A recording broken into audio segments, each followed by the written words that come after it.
Throughout life, there are but few certainties. One could say the nature of the universe itself is to be ephemeral, fickle, and temporary.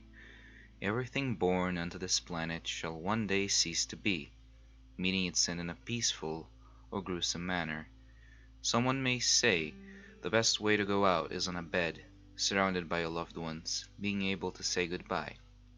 On the opposite end of the spectrum are the unexpected and downright depressing ways of crossing over, most commonly heart attacks or problems of this sort related to your physical and perhaps mental health. Of course, there is also the off chance you could die by toilet, a truly glorified way to go.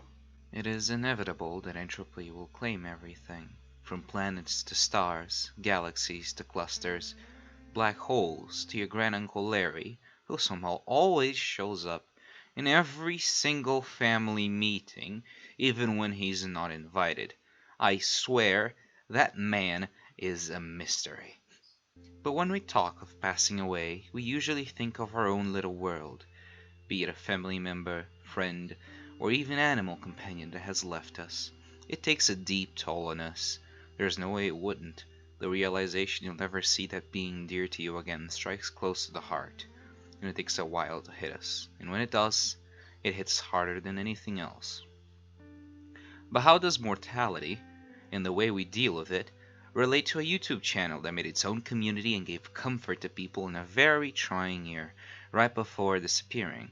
In order to fully understand how it all connects, we must first talk about the subject that has been the very tone and core of Unus Annus: death.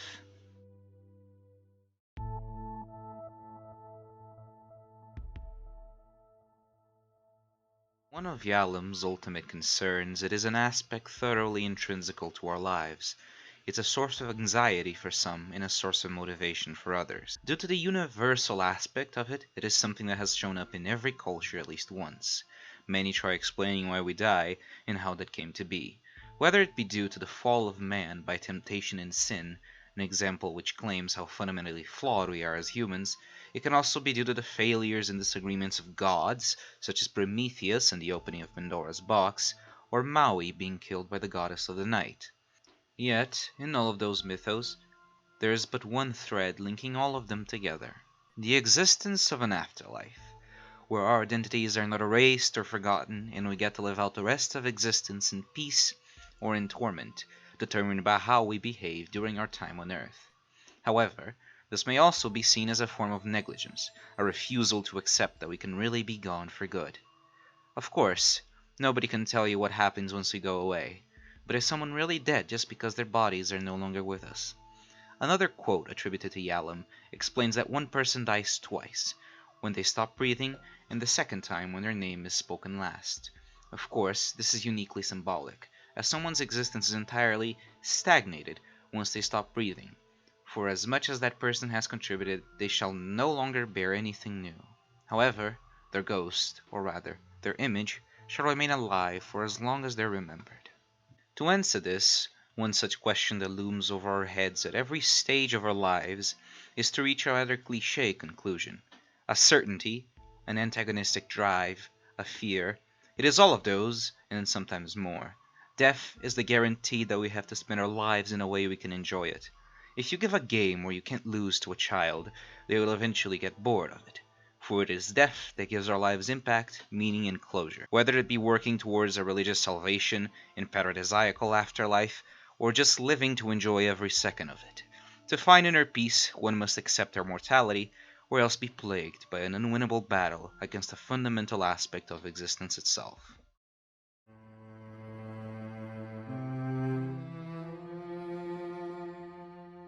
To call a task Sisyphean is to call it fruitless, pointless, and meaningless. The fight against death is a very common theme in all forms of media, and can be traced back even to ancient Babylonia, with the epic of Gilgamesh's search for immortality. Sisyphus, as well, represents this. By trapping Thanatos and preventing people from dying, he outsmarted death for a short time.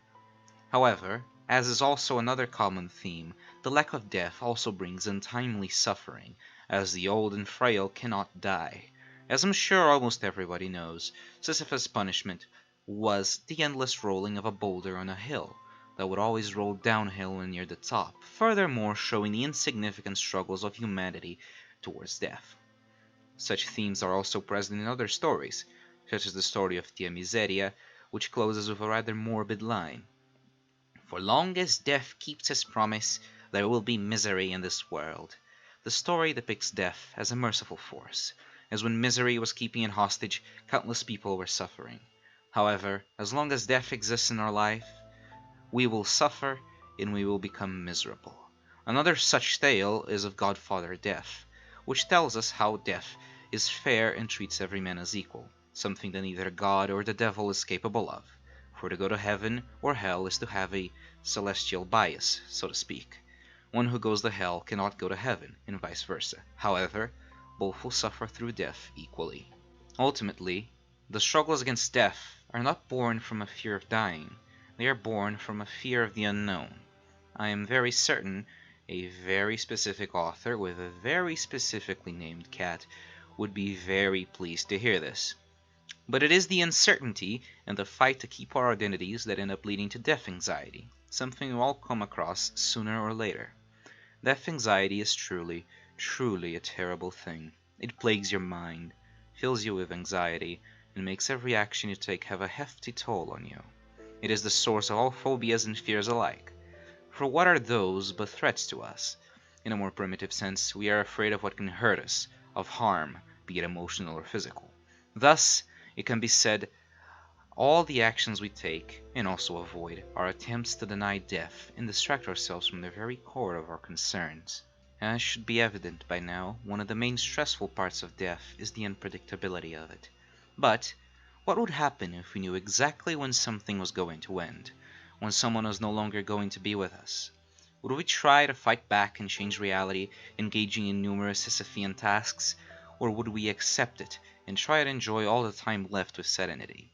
That is the question that founded Unus Annus, and just how cleverly it played with our emotions.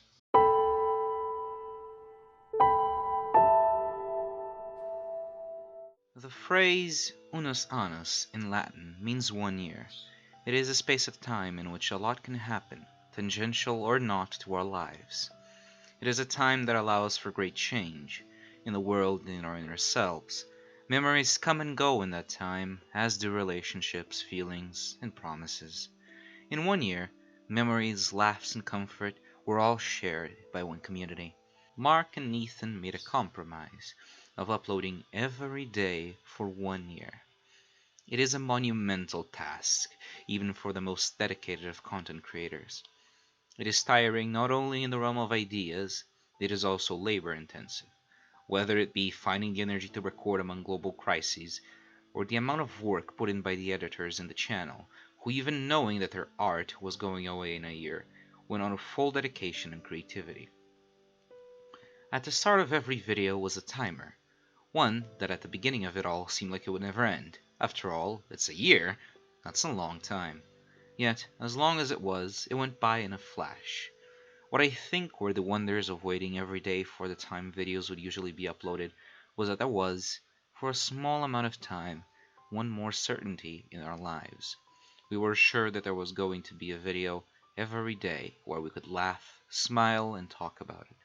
But every single time, we were reminded of how much time that was left, and how each day closer to zero seemed like it was going faster and faster. Yet, even with the astonishing amount of effort put into making content, editing it, and publishing it every single day, there was something special at the core of it all. It was the journey of two friends. The hardships they went through were reminiscent of punching through a wall. At the beginning, what may have been a source of frustration or annoyance ended up turning into a source of laughter between the two friends. As they grew fonder of each other, so did we, the viewers, of them. After all, they were present every day for us, making us happy. They were akin to a friend you've made at school.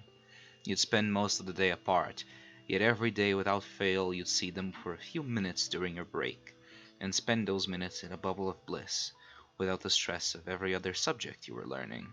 And you'd always be excited to see them again, be it inside or outside of school. Yet, as all things, it would have to come to an end. Unus Annus may have lacked any number of things, such as more Lixian cameos, but it did not lack closure, for closure was there from the very beginning. But even knowing it would end, how were we expected to react?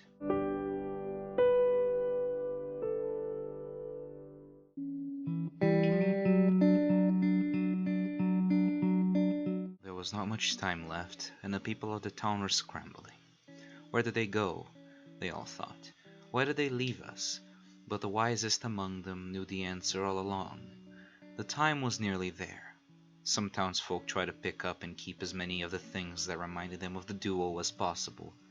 Little souvenirs, sometimes even entire furniture pieces. Yet to each of the townsfolk the brothers had already said goodbye. From the start, they knew it was a temporary thing. The loud clock ticked down to the final hour. By then, almost everyone had already accepted the truth. No matter how much they wanted to, or tried to, the brothers were not coming back. Some still were scattered, clinging on to false hope and denial. After all, they were there every day. What says they won't come back the next? By the final 10 minutes, there was no commotion. Even the most stubborn of the townsfolk settled down, all watching the clock. The silence was deafening. It was one the village had never heard before. Yet there were no tears, and there was no dread. Upon each and every face of the inhabitants was a large smile, as they recalled all the dear and funny moments they had spent with the brothers. They were glad that they were the ones to be there with them. And while records of the brothers' misadventures persisted long after and traveled far and wide, only the villagers of that small town were there for it all, and that connected them like nothing else could. The clock ticked down to its last minutes. The two brothers looked at each other, and worried they were. They thought of everything they had built thus far, all the people they met along the way, all the friends that helped them throw away dismay. The brother, clad in black, dipping his feet on the lake, asked, "Was it all for naught?" The brother in white quickly interjected, "No, for what we did was similar to a rock," he claimed, while throwing a round pebble at the calm surface of the water. The waves it made were able to change everything about this lake. Looking down at an all unstable water, it was like the brother in black had suddenly realized it all. He concluded, aloud, "Even though the rock is now gone, under water, its ripples still remain. The rock did not overflow the river, or hit a fish, but it changed the waters, in a way only it could." The clock, now hitting the final minute, was barely heard. The two brothers sat down beside each other and smiled. They did not look anywhere else but onward, and at the sound of one final drop of water in the lake, they were no longer there. All that was were the crackling trees and the rippling water.